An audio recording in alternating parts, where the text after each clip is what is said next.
काल परवा सुप्रियाताईंबद्दल बोलत असताना सुनील तटकरे साहेबांनी म्हटलं की मी शूद्र असल्यामुळे कदाचित माझ्यावर टीका होत असेल. हे ते विसरले की हे म्हणत असताना जरा मागे वळून बघितलं असतं किंवा डोळे बंद करून मागचा विचार केला असता तर तुमच्या घरात मिळालेली पदं याचा विचार केल्यानंतर महाराष्ट्रातल्या चांगल्या चांगल्या घराण्यांनाही पदं मिळाली नाहीत इतकी पदं तुमच्या घरात होती.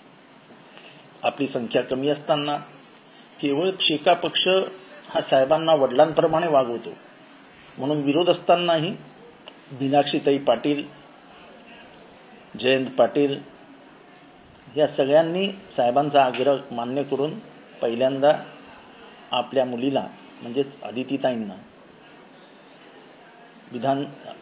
जिल्हा परिषदेचं अध्यक्ष घोषित केलं आणि त्यांना मतदानही केलं. जेव्हा जेव्हा आपल्यासमोर अडचण उभी राहिली तेव्हा तेव्हा साहेब शिका पक्षाशी बोलले आणि आपल्या विजयाचे मार्ग सुकर करत गेले. आपल्याला मंत्रिपद दिलं, आपण भावासाठी आमदारकी मागितली ती दिली, आपल्या पुतण्यासाठी आमदारकी मागितली ती दिली, आपल्या मुलासाठी आमदारकी मागितली ती दिली, खासदारकीची वेळ आली तेव्हा आपल्याला खासदारकी दिली. असं कुठलं पद होतं महाराष्ट्रातलं ते दिलं नाही. म्हणजे मी स्वतःला ज्येष्ठ म्हणू शकतो पण मला मागे ठेवून आपल्या मुलीला रायगड जिल्ह्याचं पालकमंत्रीपद देण्यात आलं. मी एक शूद्रच होतो, मला काय मिळालं? एवढं जर तुम्हाला शूद्राबद्दल प्रेम होतं तर एक शूद्र ब.म. पुरंदरे यांच्या विरुद्ध लढत होता. कारण का ब.म. पुरंदरेंनी कुणब्यांविषयी अतिशय घाणेरडं लिहून ठेवलं होतं की अशी वेळ होती की 4 आण्याला 5 कुणबिनी मिळत असत. या विरुद्ध मी आवाज उचलला की ब.म. पुरंदरे असे कसं लिहू शकतात. तेव्हा कधी आपल्याला वाटलं नाही ब.म. पुरंदरेंच्या विरोधात बोलावं. किंबहुना तुम्हाला आठवतही नसेल की तुम्ही मला दम दिला होता, दम, की पक्षामध्ये अजिबात चालणार नाही आणि ब.म. पुरंदरेंची माफी मागा आणि हे तुम्ही मागे घ्या. आणि तेव्हाच मी आपल्याला सांगितलं साहेब माझा या विषयावर अभ्यास आहे, मी काय मागे घेणार नाही. आणि नशिबाने माझे साहेब म्हणजे पवार साहेब हे व्यक्ती स्वातंत्र्य आणि विचार स्वातंत्र्याच्या बाजूने असल्यामुळे मी त्यांना फोन केला की साहेब माझी काही चुकी झाली का, मी मागे घेऊ का? तर ते म्हणाले तुझे ते विचार आहेत, तू अभ्यास करतो त्याच्यावर, याचा आणि पक्षाचा काय संबंध येतो. तेव्हा साहेब आपल्याला आठवलं नाही की ब.म. पुरंदरेंना बोलावं. बरोबर सुप्रियाताईंना बोलताना आपल्याला आठवलं. सुप्रियाताई जेव्हा आपल्याला मंत्र्यांच्या घरोघरी घेऊन फिरायच्या, आपलं काम असेल तर प्रत्येक मंत्र्याच्या दारात जायच्या, सगळ्या मंत्र्यांकडे आपला दबाव वापरून आपलं काम करून द्यायचा, जे आपल्या प्रत्येक ट्विटमध्ये दिसतं. हे सगळं आठवलं नाही तुम्हाला? सुप्रियाताईंनी आजपर्यंत आपलं नावच घेतलेलं नाही. मग हा जावई शोध कुठनं लावलात तुम्ही की मी क्षुद्र असल्यामुळे? तुम्ही क्षुद्र होतात, मीही क्षुद्र आहे आणि मी तर हे कायम बोलत आलोय. तुम्ही आज पहिल्यांदा बोललात, मी तर हे कायम बोललो आहे आणि मला अभिमान आहे क्षुद्र असल्याचा. पण क्षुद्राची व्याख्याही समजून घ्यावी लागेल. क्षुद्रांबरोबर लढताना शूद्रांना कोणाकोणाशी लढावं लागतं, कसे कसे लढावे लागते हे जरा आपल्याला आठवण ठेवून बोलावं लागेल. जातीय जनगणनेसाठी शूद्रांसाठी आपल्याला उभं राहावं लागेल. आपल्याला साहेबांनी ह्याच विश्वासाने 2दा प्रदेशाध्यक्ष केलं होतं, सगळे अधिकार दिले होते.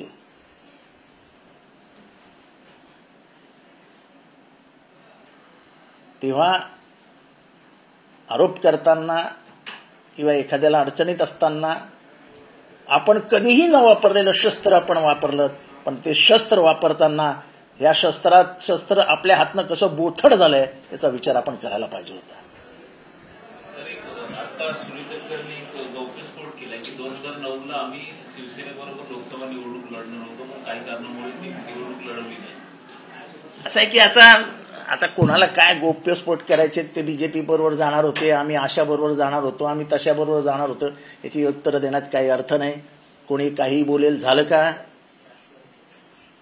मी सांगतो, मला हे साहेबांनी स्वतः सांगितलेलं की तटकरे आणि अजून एक व्यक्ती आहे ज्याचं मी नाव घेऊ इच्छित नाही, म्हणाले सकाळी सकाळी येतात, चला बीजेपीत जाऊया साहेब, चला ना बीजेपीत जाऊया साहेब, चला ना बीजेपीत जाऊया.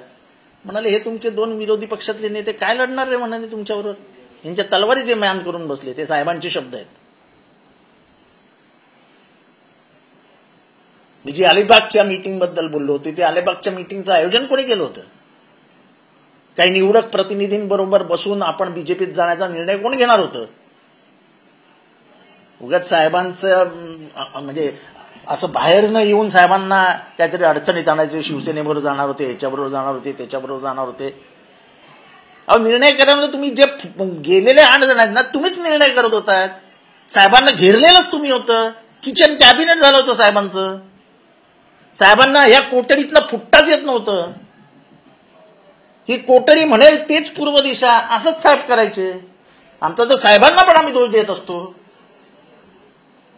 की साहेब कधी ह्यांच्या अशा मगरमिठीतनं बाहेरच येऊ शकले नाहीत. कधी कधी साहेबांनी डिसिजन्स घेतले, जसं पुरंदरेच्या वेळेस त्यांनी मला सांगितलं कोणाचंही ऐकू नकोस, तुला जे मांडायचं ते मांड, मी तुझ्या बाजूनी आहे. आणि मला सुनील तटकरेंनी दम दिला होता पक्षातनं काढून टाकीन म्हणून.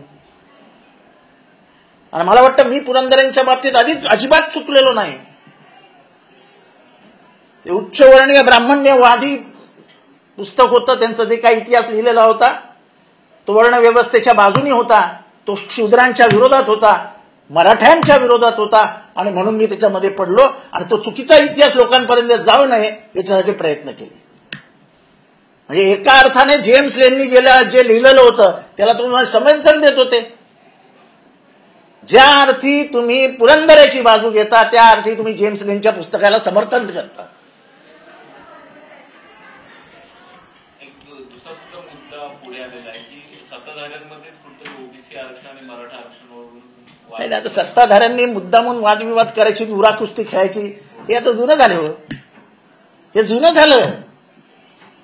हे स्पष्ट आहे की हे सरकार आरक्षण देऊ शकत नाही कायद्यानुसार, कॉन्स्टिट्युशनल प्रोव्हिजन्सनुसार. मग एकाने एका बाजूनी बोलायचं, दुसऱ्याने दुसऱ्या बाजूनी बोलायचं, मग त्यांना येडे बनवायचे, मग त्यांना सांगायचं आम्ही तुम्हाला GR देतो. तुमचा GR कामाचं काय? जोपर्यंत लोकसभेमध्ये हे बिल पारित होत नाही आणि हे काय एका राज्याला लागू होत नाही ना, हे पूर्ण राष्ट्राला लागू होईल. जाट, गुजर हे 2 आंदोलनं मोठी झाली ना मागच्या 10 वर्षामध्ये. ते बिचारे गरीब मराठ्यांना तुम्ही घेता, कुरवाळता, 40 दिवसात देऊ, 30 दिवसात देऊ, इथे गुळ लावता. भुजबळ साहेब जे म्हणतायत या पद्धतीनं की ओबीसीवरती अन्याय होईल, मराठा समाजाला अशा पद्धतीनं प्रमाणपत्र असं आहे की असं प्रमाणपत्र देता येते की नाही सरकारने ठरवावं ना. सरकारला हे सगळी मस्ती वाटते. ही सरकारला ही सगळी मस्ती वाटते. तुम्ही जे काय करताय ना कुरघोडीचं राजकारण एकमेकांवरती, त्याच्यातनं महाराष्ट्र पेटवाल. जे कायद्याच्या मार्गाने जायचंय ते कायद्याच्याच मार्गाने जा. अजूनही सांगतो 288 आमदारांना घेऊन मोदींकडे जा. मोदी साहेबांना सांगा ही आमचा प्रश्न आहे. हे गरीब मराठे आहेत, हे अल्पभूधारक मराठे आहेत, हे आता रोजंदारीवर काम करणारे मजूर आहेत, यांना आरक्षण द्यायला हवं, पटवून द्या आणि आरक्षण घेऊन या हक्काने. जर इकॉनॉमिक वीकर सेक्शनसाठी 5 मिनिटात ठराव पारित होऊ शकतो, तर मग जाटसाठी, मग गुजरसाठी, मराठ्यांसाठी का नाही पास होऊ शकत?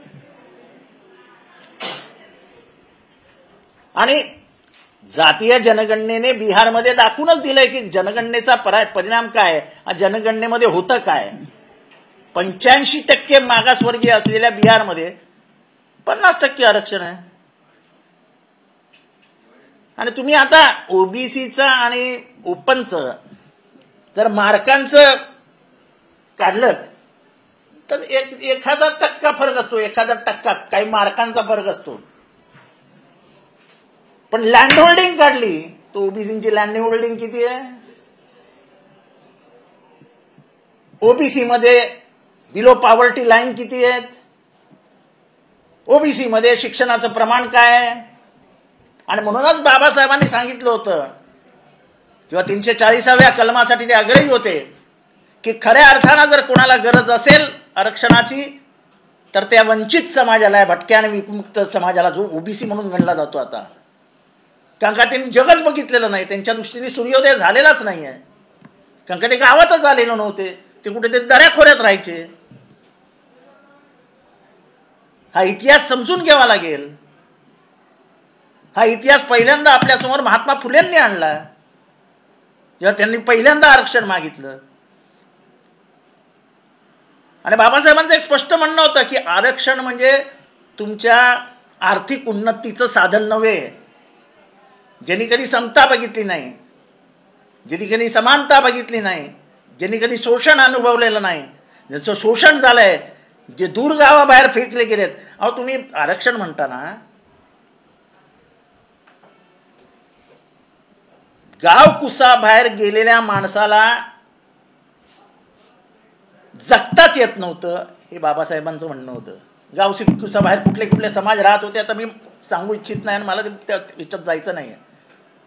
त्यांना सगळ्यांना आणलं साहेबांनी माणसाच्या लाईनीमध्ये. ती माणसंच नव्हती, ती आपल्या त्यांना आपण जे वागवत होतं त्यांना गुराढोरापासून वागवत होतो. म्हणजे त्यांनी गावात यायचं नाही, त्यांची सावली पडली तर आंघोळ करायची, हे सगळं आपण करत होतो. आपण म्हणजे मी नाही, त्या गावच्या परंपरा होत्या, त्यांना बाबासाहेबांनी आणलं. आणि ज्यांना वाटत असेल की आरक्षण हे फक्त भारतातच आहे, हे एक लक्षात ठेवा, जगाचं असं एकही राष्ट्र नाही की जिथे आरक्षण नाही. अमेरिकेसारख्या राष्ट्रामध्येही आरक्षण आहे, त्याला अफर्मेटिव्ह ॲक्शन म्हणतात. तेव्हा आपल्याला आरक्षणाचा मूळ अर्थच समजलेला नाही, जो बाबासाहेबांना अभिप्रेत होता. आमचं तर म्हणणंच आहे मराठा समाजाला आरक्षण मिळालंच पाहिजे, कारण का काळाच्या ओघात तो मराठा हा आता पार असा उकड्या कुकड्या झाला आहे, आर्थिकदृष्ट्या कमकुवत झाला आहे, जमीन कमी झाली आहे, उत्पन्न कमी झालं आहे, शिक्षण कमी झालं आहे. आणि त्याच्यामुळे हे सगळं सोडवण्यासाठी हे लार्जर पर्स्पेक्टिव्ह पाहिजे. हे फक्त जाती जातीत भांडणं लावणं, दोन समाजामध्ये भांडणं लावणं हे योग्य नाही. ह्याच्याने महाराष्ट्र खतम. मराठा समाजाला आरक्षण दिले जाण्याचे प्रकार सगळ्या समोर येत आहेत. दिवसेंदिवस ज्या नोंदी आहेत त्या वाढताना पाहायला मिळतात. मग अचानक एक सर्टिफिकेट काढण्यासाठी 1 वर्ष लागतं, तर एका दिवसामध्ये सर्टिफिकेट मिळत आहेत कशी? आणि ज्या पद्धतीने ही संख्या वाढते सर्टिफिकेटची, त्यानुसार कुठेतरी बॅकडोर एंट्री करून ओबीसीत घुसवण्याचा जो प्रयत्न होतो त्याला आमचा विरोध आहे. आणि असं आहे की जर खरंच कुणबी सर्टिफिकेट आहेत तर त्यांना मिळालंच पाहिजे ना,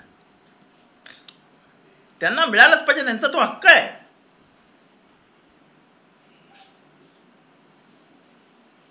पण ओबीसी समाजाला ओबीसी समाजामध्ये आपल्या महाराष्ट्रामध्ये 329 जाती आहेत.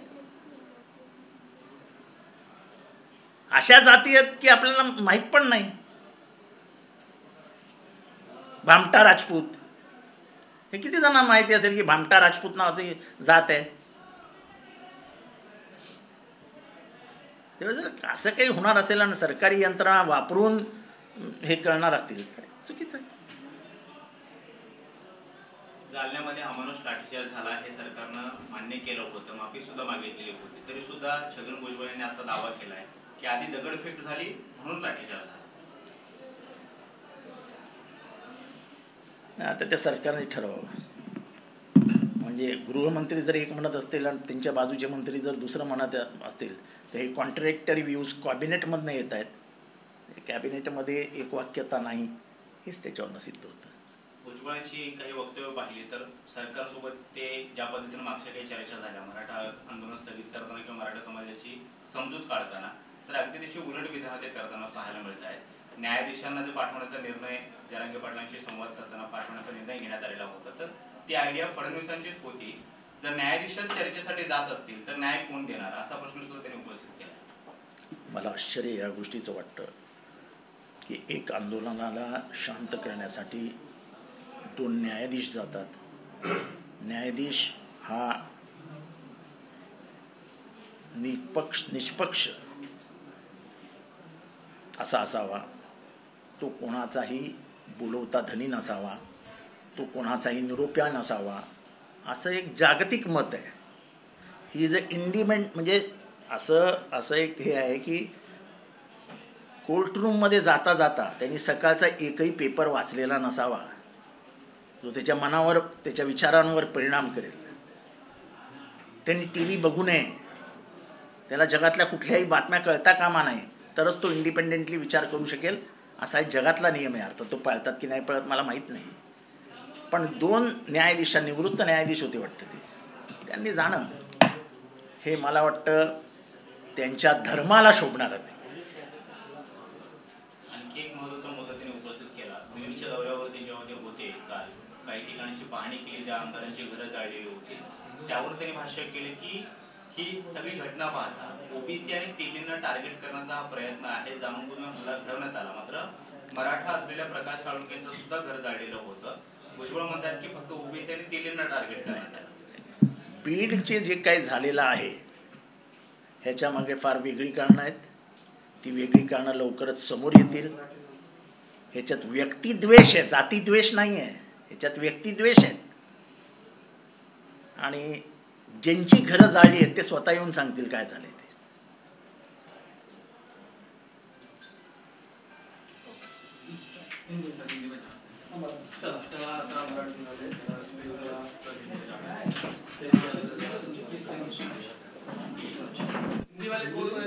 अरे हिंदीवाल्याला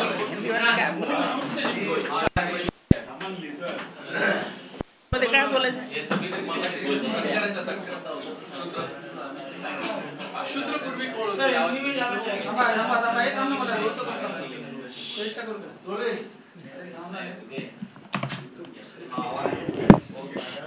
पुढे घ्या आता आमच्या साईडला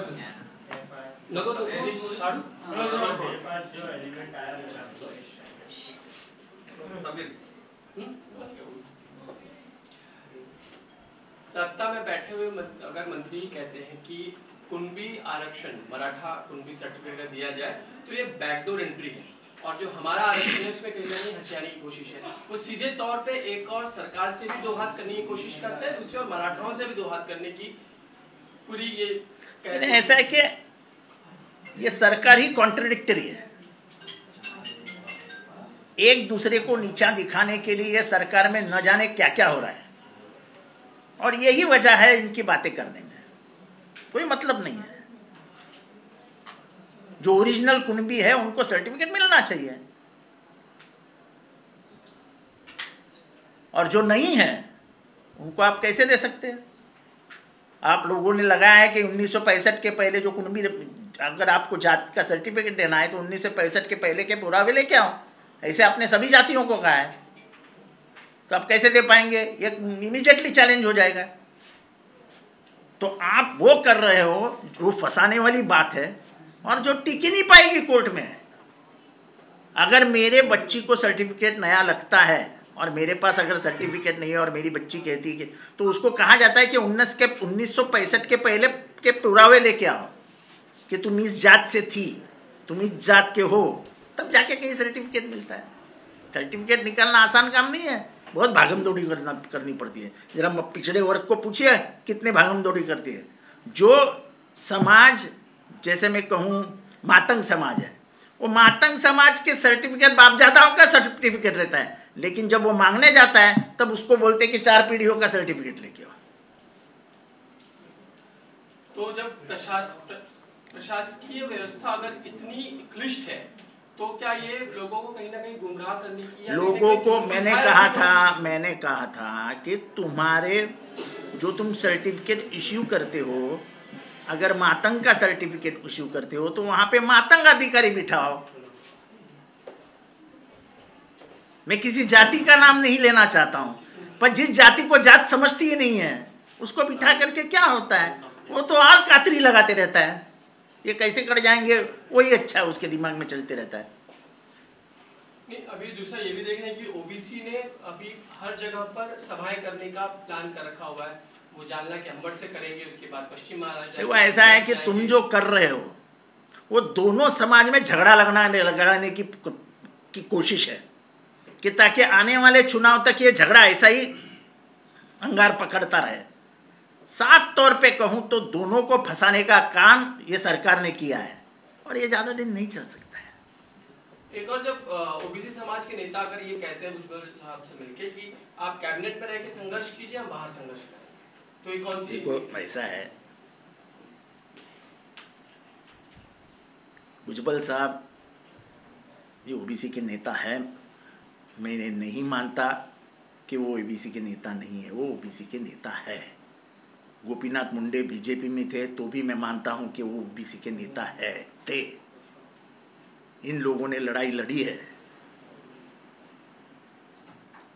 हमारे सबसे बड़े लीडर है ओबीसी के लालू प्रसाद यादव जी, इस बाजू में देखिए तो तेजस्वी यादव जी, मुलायम सिंह यादव जी, वो तो गए कैलाशवासी मुलायम सिंह यादव।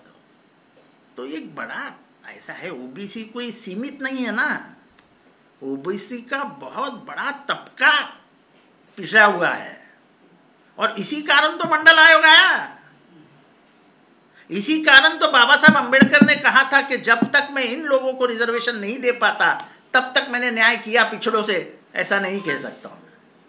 जब आप कह रहे हैं कि छगन भुजबल ओबीसी नेता है, तो ऐसे में फिलहाल जो स्टैंड ले रहे हैं, कुणबी मराठा सर्टिफिकेट को विरोध दिखा रहे हैं और जो बातें वो कर रहे हैं, क्या उनकी बातें सही है? ऐसा है, बात में अंतर हो सकता है, लेकिन उनकी जो मानसिकता है कि ओबीसी को प्रोटेक्ट करना चाहिए, ओबीसी को आगे बढ़ाना चाहिए, उसके साथ हूं मैं। कुणबी मराठा सर्टिफिकेट की अगर देखो ऐसा कुणबी सर्टिफिकेट डायरेक्टली कैसे दे सकते हैं आप? वडार समाज के आदमी, वो अगर कर्नाटक से आता है और उसकी 3 पीढ़ियां यहां रहती है तो भी आप बोलते हो उसको 1965 के पहले का सर्टिफिकेट लेके आओ। तो 1965 के पहले का सर्टिफिकेट ये कहां से लाएंगे? और अपने कानून बना के रखा है, ये तो 2 मिनट में हाईकोर्ट में उड़ जाएगा। ये तो सरकार क्या बोलते हैं ना, लिपापोती क्या बोलते हैं उसको, वो कह रहे बाकी कुछ नहीं, जख्म ये नहीं होगी। छगन भुजबल के स्टैंड में आपको कितनी राजनीति नजर आती है, कितनी? देखो मैं खुद राजनीति नहीं करता जाति पाति के मामले पे। मेरी बहुत स्पष्ट भूमिका रहती है, चाहे वो धर्म की राजनीति हो चाहे इसकी राजनीति हो। कितने लोगों ने बढ़कर और चढ़कर कहा कि पिछड़ों की जनगणना होनी चाहिए, कितने लोगों ने कहा? इस सरकार के कितने लोगों ने कहा कि जातीय गणना होनी चाहिए? कितने लोगों ने कहा? क्योंकि तुम्हारी मानसिकता नहीं है। कुछ दिनों पहले अजित पवार ने एक कार्यक्रम में कहा था कि हमारी भी ये मांग है कि ओबीसी की वो लो ना, वो होनी चाहिए, हमारा स्टैंड है सरकार। वो लो ना भाई। पटोले साहब ने ये विधायक लाया था और एक मत से पारित हुआ है, तो महाराष्ट्र में शुरू करो, कौन रोका है आपको? और अजित पवार जी को कौन ना बोल सकता है? किसी भी मंत्रिमंडल में हो, वो चाहे शरद पवार जी के साथ हो चाहे वो देवेंद्र फडणवीस जी के साथ हो, उनको ना बोलने की ताकत किसमें है? लेकिन हाँ भी कोई नहीं बोल रहा उनको। कभी बोले ही नहीं है खुल के। जाके कैबिनेट में आवाज उठाए उनके मंत्री, जातीय जनगणना करो, जिसको फडणवीस जी ने समर्थन दिया है। वो जो ठहराव रखा गया था उसको तो स्वयं मुख्यमंत्री हमारे उद्धव जी ठाकरे साहब, स्वयं उप मुख्यमंत्री, स्वयं एकनाथ शिंदे जी, इन्होंने सबने कहा था कि जातीय जनगणना होनी चाहिए। तो फिर देर किस बात की? अगर अजीत दादा को इतनी चाहत है 2 मिनट में काम खत्म।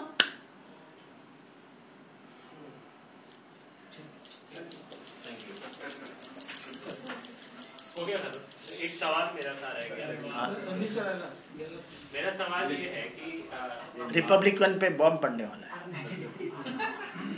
अच्छा बोलो चलो, ये कोई लाइव नहीं ले गए। पूछूं मैं? हाँ बोलना। मेरा सवाल ये है कि आप ये कह रहे हैं कि छगन भुजबल की जो बातें हैं उसमें विरोधाभास है या सरकार की मैं ऐसा कभी भी नहीं बोला कि उनके बातों में विरोधाभास है। सरकार मैंने मुंह में बशब्द मत डालो। विरोधाभास सरकार की बातों में, सरकार विरोधाभासी है। सरकार, मैं छगन भुजबल नहीं बोल रहा। विरोधाभास है। तो ऐसे स्थिति में शरद पवार खुद जाते हैं, जरांगे पाटिल से मिलते हैं, वो जो है ऑल पार्टी मीटिंग में भी शामिल होते हैं, फिर ये कंसेंसस भी पास हो जाता है, रेजोल्यूशन भी पास हो जाता है कि आरक्षण तो मिलना चाहिए। राष्ट्रवादी कांग्रेस पार्टी किसी विकल्प के साथ सरकार के पास क्यों नहीं जाती? कि आपको क्या मालूम सरकार को विकल्प दिया है या नहीं दिया है? तो आप कोई जनता में चर्चा करने की बात है क्या? वो 54% जो 50% का कैप है, उसके अलावा आरक्षण कैसे दिया जाए? तो वही तो बात है कि आपकी सरकार यहाँ पर है, आपकी सरकार वहाँ पे है। आप लोकसभा में ठराव पारित कर दीजिए, जैसे आपने इकोनॉमिकली वीकर सेक्शन के लिए 10 मिनट में ठराव किया, वैसा सबके लिए कर दीजिए। लेकिन उसमें तो 50% का जो कैप है वो उसको नुकसान हो सकता है ऐसे स्थिति में। तो ऐसे स्थिति में होता है तो सरकार ने उसकी जिम्मेदारी लेनी चाहिए कि हम देके रहेंगे। अगर पिछड़ों का पॉपुलेशन ही 85% है तो फिर देने में क्या हर्ज है? फिर आरोप लगता है कि जातिगत राजनीति बीजेपी कर रही है, जातिवादी राजनीति कर रही है भारतीय जनता पार्टी। किसने आरोप किया? लगाएंगे आपके लोग? हम क्यों लगाएंगे? हमारी ही मांग है कि जातीय न्याय जनगणना होनी चाहिए। हमने कब कहा?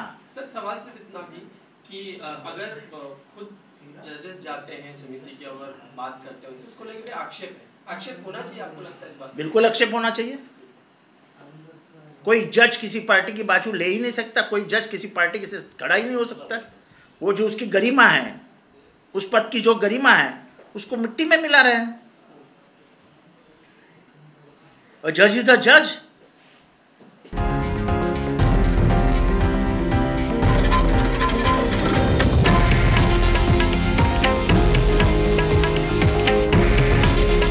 हे आहे देशातील नंबर 1 न्यूज नेटवर्क आणि आपण पाहत आहात TV9 मराठी। काळजी तुमची, हित महाराष्ट्राचं।